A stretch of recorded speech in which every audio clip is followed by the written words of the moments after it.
200 milliards de dollars. C'est le montant des grands projets d'infrastructures actuellement en cours de construction en Afrique. Des chantiers qui dépassent en ambition et en taille tout ce que l'Europe occidentale construit en ce moment. Des projets qui vont changer la géographie économique du continent pour les 50 prochaines années. On parle de la plus grande raffinerie du monde dans sa catégorie. D'un barrage capable d'alimenter en électricité 40% du continent africain. D'un pipeline de 1443 km chauffé en permanence. D'un métro en construction dans l'une des villes les plus dynamiques d'Afrique. D'une ville entière construite de zéro dans le désert égyptien. Ces chantiers sont réels, les grues tournent, le béton coule. Et chacun de ces projets crée des opportunités économiques colossales. Pour les entreprises, pour les investisseurs, pour les entrepreneurs. Bienvenue sur Investir 54. Aujourd'hui, on fait un tour de continent des méga-projets africains. Aliko Dangote, l'homme le plus riche d'Afrique, nigérian, parti de rien, ou presque, pour bâtir un empire sur le ciment, le sucre, la farine, et depuis 10 ans, son projet le plus ambitieux, une raffinerie pétrolière à Lekki, dans la banlieue de Lagos. La raffinerie de Dangote est la plus grande d'Afrique, et, dans sa configuration de raffinerie à train unique, la plus grande du monde. Capacité, 650 000 barils de pétrole raffinés par jour. Pourquoi c'est révolutionnaire pour le Nigeria? Le paradoxe nigérian, premier producteur de pétrole d'Afrique, mais le pays importait son essence raffinée. Son pétrole brut partait vers l'Europe ou l'Asie pour être raffiné, puis revenait comme essence. Un gaspillage absurde de valeur ajoutée. Des milliards de dollars de devises qui s'évaporaient. Investissement total, 20 milliards USD. Capacité, 650 000 barils jour. Potentiellement autosuffisant pour le Nigeria, ET, exportateur vers l'Afrique de l'Ouest emploi. Plus de 135 000 directs et indirects pendant la construction. La raffinerie a connu des défis importants. La montée en puissance a été plus lente que prévu. Des ajustements techniques, des tensions sur la chaîne d'approvisionnement. Mais en 2026, la raffinerie fonctionne. Elle traite du pétrole nigérian. Elle produit de l'essence, du diesel, du kérosène et des produits pétrochimiques. Le gouvernement nigérian a négocié des accords pour qu'une partie de la production reste dans le pays à prix réglementé. L'impact direct sur les consommateurs, le prix du carburant au Nigeria a baissé. Pour la première fois depuis des décennies, un Nigérian peut penser que son pays maîtrise son approvisionnement en carburant. Pour les investisseurs, Dangote Cement, coté à Lagos NSE, et les entreprises de la chaîne pétrochimique nigériane bénéficient de cet écosystème en croissance.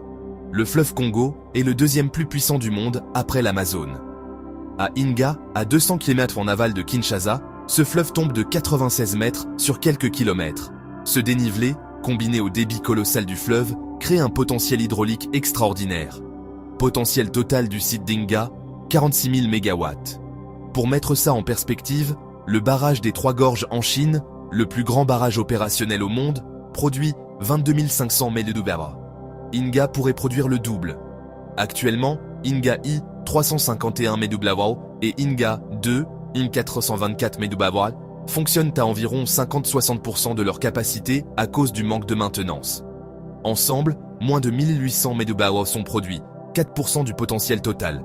Potentiel total, Inga, 46 000 MW. Capable d'alimenter 40% du continent africain. Population congolaise avec accès à l'électricité. Environ 9%. Investissement estimé pour Inga 3, 4,5 MW. 14 milliards USD Inga 3 est dans les études de faisabilité approfondie. FID. La Banque mondiale a repris les discussions après s'être retirée en 2016. La Banque africaine de développement est impliquée. Des pays acheteurs potentiels, Afrique du Sud, Nigeria, Égypte, ont exprimé leur intérêt pour acheter l'électricité.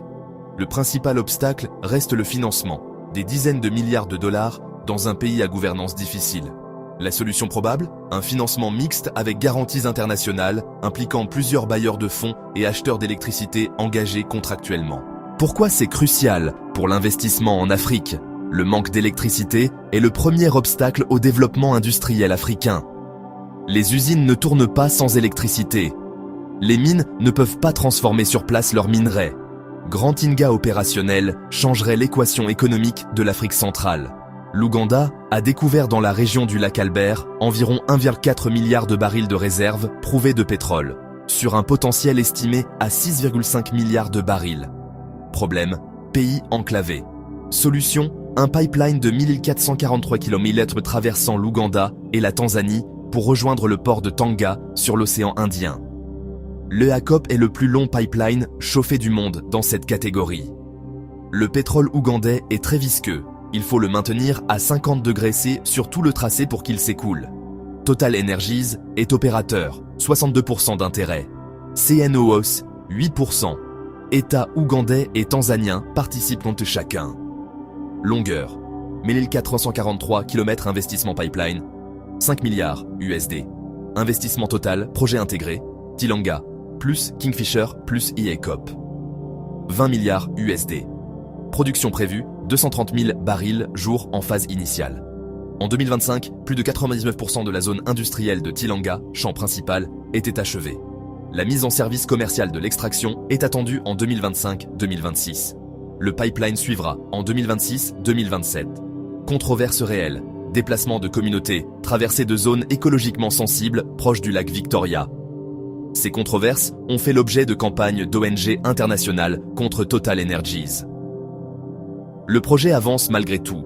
Le métro d'Abidjan est l'un des projets de transports urbains les plus attendus d'Afrique de l'Ouest. En février 2025, les autorités ivoiriennes ont annoncé que 45% des travaux étaient réalisés. La mise en service partielle est attendue fin 2026, livraison complète fin 2027.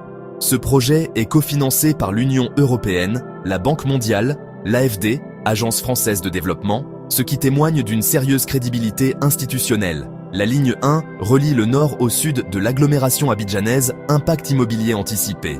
Plus 15 à 30% de valorisation dans les 500 mètres des stations. Pour les investisseurs, les zones à 500 mètres à 2 km des futures stations du métro sont encore accessibles. Dans 3-5 ans, avec le métro opérationnel, ces zones se retrouveront en situation de forte valorisation. C'est l'opportunité d'achat la plus documentée et la mieux balisée d'Abidjan en ce moment. En 2015, l'Égypte a lancé la construction d'une nouvelle capitale administrative à 45 km à l'est du Caire. Sur 700 km/h, une ville entière sort du désert pour accueillir 6,5 millions d'habitants. La tour la plus haute d'Afrique, 345 mètres, est déjà construite. Des ministères ont déménagé, des universités, hôpitaux, parcs, stades, une grande mosquée. Investissement total, initialement annoncé à 43 milliards d'euros. Les coûts réels ont dépassé ces estimations. China State. Construction Engineering Corporation est le principal entrepreneur. Pour les investisseurs, le marché immobilier autour de la NAC est une opportunité. Des promoteurs locaux et internationaux développent des zones résidentielles. Les prix ont déjà bien monté, mais restent attractifs pour un investisseur à long terme exposé à l'Égypte. La guerre silencieuse pour les marchés africains. Ces méga-projets ne se construisent pas avec les seules ressources africaines. Des puissances étrangères se battent pour financer les infrastructures africaines et obtenir en retour accès aux marchés et aux ressources. La Chine a historiquement dominé avec l'initiative Belt and Road, routes, ports, chemins de fer, barrages en Afrique. En échange, des contrats pour les entreprises chinoises et des dettes contractées par les pays africains. L'Europe répond avec Global Gateway. 150 milliards d'euros d'engagement en Afrique d'ici 2027. Accent sur les projets verts, l'énergie renouvelable, le numérique. Les États-Unis avec l'Obito Corridor. Financement d'un corridor ferroviaire Angola-Zambie-RDC pour accéder aux minerais critiques de la Copper Belt. La bonne nouvelle pour l'Afrique, cette compétition lui donne du pouvoir de négociation. Elle peut jouer les puissances les unes contre les autres pour obtenir les meilleures conditions. Banque africaine de développement estime à 130-170 milliards USD par an le besoin d'investissement en infrastructures africaines. C'est aussi la mesure des opportunités. Comment profiter de la vague infrastructure? L'immobilier de valorisation lié aux infrastructures. Règle d'or. Quand une grande infrastructure arrive, l'immobilier alentour se valorise. Zone du métro d'Abidjan. Nouveau quartier autour de la NAC en Égypte. Terrain le long du corridor Lapset au Kenya. Luderitz en Namibie avec le pétrole offshore. Le BTP local, les entreprises de construction et d'ingénierie africaines qui travaillent en sous-traitance sur les grands projets. Certaines commencent à émerger comme acteurs régionaux. Dangote Cement en est l'exemple le plus visible. Côté à Lagos, la logistique. Ces projets créent des besoins logistiques énormes. Des entreprises de transport, de stockage, de gestion de chantier bénéficient directement. Les matériaux de construction, ciment, acier, fils électriques. Les fabricants locaux de matériaux bénéficient de ces commandes massives. Les services financiers, assurance de chantier, crédit de construction, garantie de bonne fin.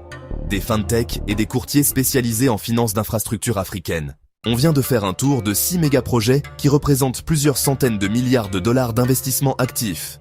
Ces chantiers ne sont pas des promesses de politiciens. Ce sont des réalités avec des grues, des ouvriers, du béton coulé, des tuyaux soudés. L'Afrique est en construction. Pas demain, maintenant. Et chacun de ces chantiers crée des opportunités. Immobilier de valorisation, BTP local, logistique, matériaux, services financiers. La question n'est pas « l'Afrique va-t-elle se développer ?» Elle se développe déjà. La question est « êtes-vous positionné pour en bénéficier ?» Partagez cette vidéo avec votre réseau. Abonnez-vous à Investir 54. À bientôt.